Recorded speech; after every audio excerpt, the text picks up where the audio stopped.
Rolling down the boulevard in the speedboat Corvette, like a tail on a tornado ring to promise soaked in sweat. One hand on the glass pipe,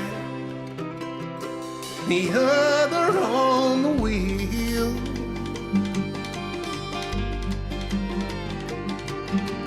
Devil riding shotgun, singing, boy, let's make a deal.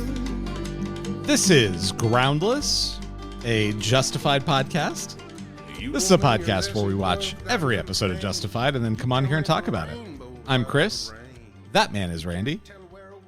I think it's safe to say that Clement Mansell is no Boyd Crowder. No, I knew Boyd Crowder, and you, sir, are no Boyd Crowder. I think that is a safe statement to make. That's for sure. Yeah. We are here to discuss episodes 6 and 7 of City Primeval. Episodes called Adios and The Smoking Gun.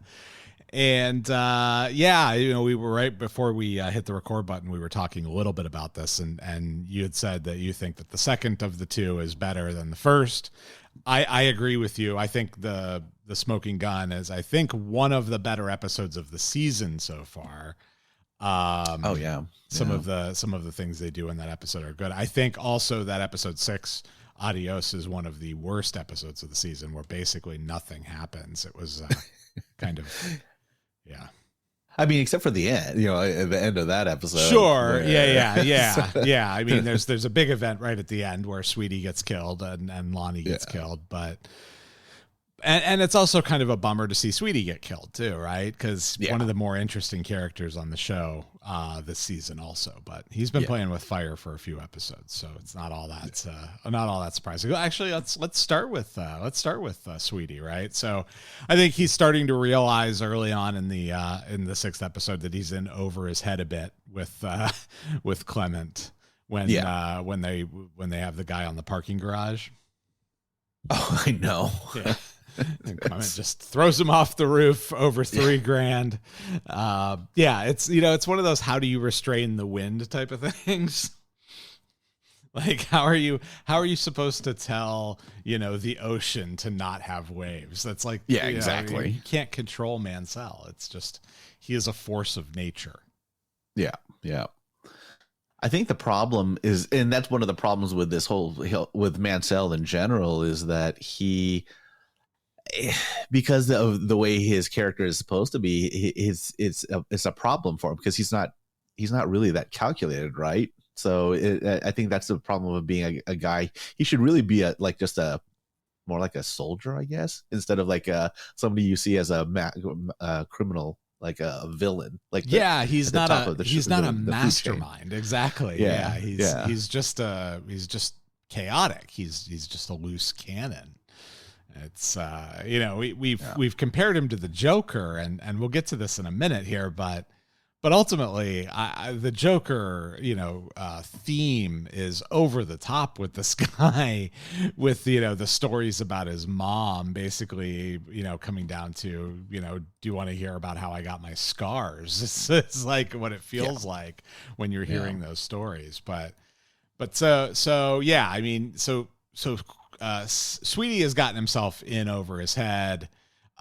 He sees an opportunity though when Lonnie comes in. So Lonnie's been hired by Bulldozer Burt to attempt to get his Stanley Garlic painting back. Yeah, and Sweetie sees it as an opportunity to say, oh, you know what, this is my chance to get rid of Clement, because if I can get this guy to take out Clement, then all is right with the world, right? You take this guy out, you get the money, then I have the book still. I can still engage in my criminal enterprise, but I don't have to worry about him. And the cops are gone too. But there's this great moment when he's having that conversation. Most of this, I'd say the episode spends like a third of the episode there in Sweetie's bar with Lonnie in one way or the other, either interacting with Sweetie's boyfriend or whatever. I feel like most of that is wasted time. It wasn't very interesting, but there was this moment where it sort of felt like original Justified for a minute when Sweetie and Lonnie are sitting across from each other. And, you know, he's telling Sweetie, oh, I remember, you know, you'd hear this, you'd hear that about the great Sweetie. You are like a legend. And Sweetie is talking about why he's back in the game. And he's saying, hey, maybe I just miss sitting across the table from somebody like you having a conversation like this, which feels like a very sort of Elmore Leonard line delivery. It felt a little bit like an original Justified moment that gave me the member berries for sure. Sure. And the thing with David Cross's face just makes me laugh. Yeah, like I don't know what it just goes back to when Arrested Development, and he has that face that just. I mean, we mentioned it before, the whole thing with the never nude or well, when Lonnie gets it in the head at the end of the episode, right? Because he's on the phone with Bert when it happens, and Bert looks up and says, "Oh, it's time to go to the Bahamas." And I my note that I have here is, "It's time to go to the Bahamas equals I've made a huge mistake." I made a huge mistake because it's delivered in the same way with the same face. That's right. Like, I wonder if they shot an alternate version with him saying, I've made a huge mistake. I hope they did. That'd be good. So yeah, and that's the end for Sweetie, right? Ultimately, you know, he sets Mansell up in kind of this very obvious way. We'll talk in a minute about whether Mansell got tipped off or what exactly is going on there. But he sets Mansell up. Mansell wriggles out of the net yet again and comes back for revenge. Makes Sweetie listen to him butcher Seven Nation Army, and then murders him and burns his bar down. And that's the end of Sweetie, who has been the most interesting character for this season. Yeah. Just one more note on that before we get on to somebody else here. I did wonder whether or not they actually recorded an entire terrible cover of Seven Nation Army. That's like a karaoke cover. Yeah, you know, and I think they actually did. I think they recorded that specifically for this show with him singing badly on purpose. I think that was what I read. That's pretty good. Then that kind of makes it funny. It does make it funny. Yeah, it's very. There's something very authentic to it. But yeah. Well, they should have brought back Kokomo too. Give him a cover of that. Oh, we almost got Sandy singing Kokomo in this episode. Oh, that's right. Poor Sandy. Actually, a good time to talk about Sandy Stanton. So let's talk about her a little bit. She's singularly obsessed with getting out of town. She is not comfortable in Detroit anymore. And who can blame her, right? She knows the Albanians are probably after her.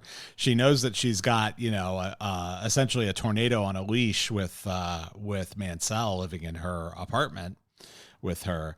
And so she's just trying to get up enough money to get the hell out of town, and is starting to realize that, hey, maybe Mansell isn't doing this for the money.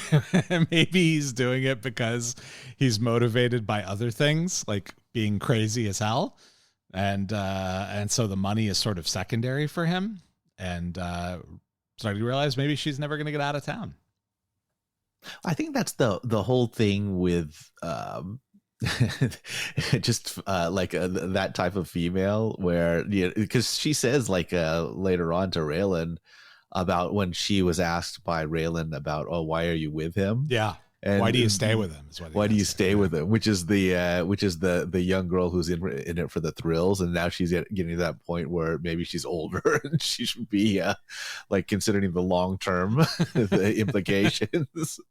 So I mean, she's basically hooked up with a bad boy, right? Is what it is. Yeah. And she's like, he's fun.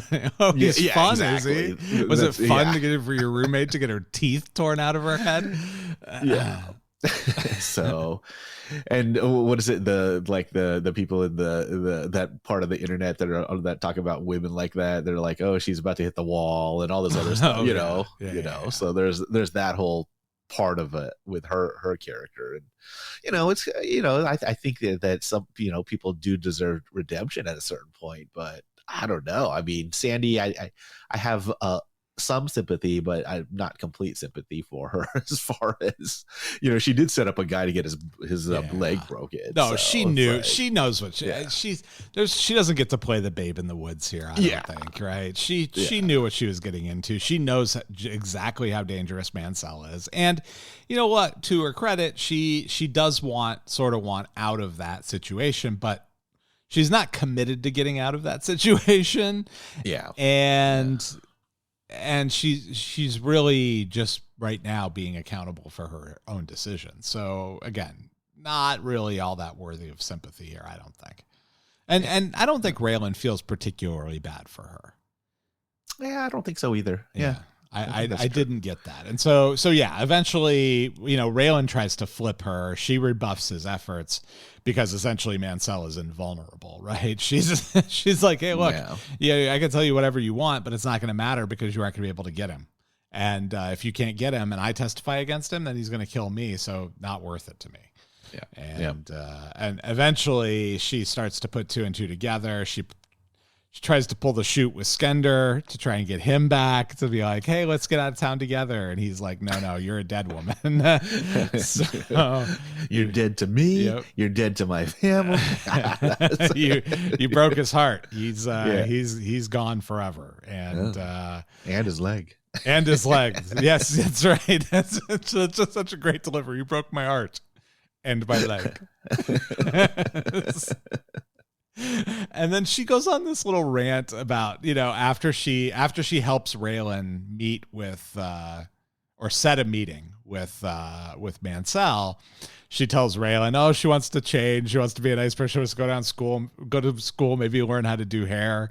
And then she's like, or maybe be an entrepreneur, you know, meet a nice guy. And I'm like, wait a minute, do you think being an entrepreneur means meeting a nice guy who can take care of you? Is that what being an entrepreneur is to you? Yeah, in this day and age, it's OnlyFans. OnlyFans. Right. She'd do well on OnlyFans. I think so. Yeah. She has to. You have to work at it though, right? Yeah, that's true. That's true. You got to be a little bit more motivated than Sandy is. Yeah. That's what the pot smoking gets you. Get out of bed before 10 a.m. That's the key. That's why I gotta don't do drugs. Don't smoke the pot. It'll make you lazy. It is big. What's her name from Jackie Brown vibes, right? Like, if you do too much of that shit, it'll rob you of your ambition. She's like, not if your ambition is to sit around and get high. So that's about it with Sandy. She tries to get out of town in the air, going through the airport, and fails.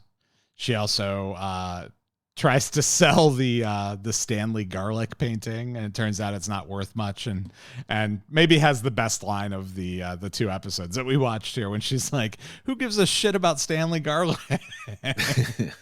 That's right. I looked it up. I don't think that's a real painter either. I think that was made up for the show. So.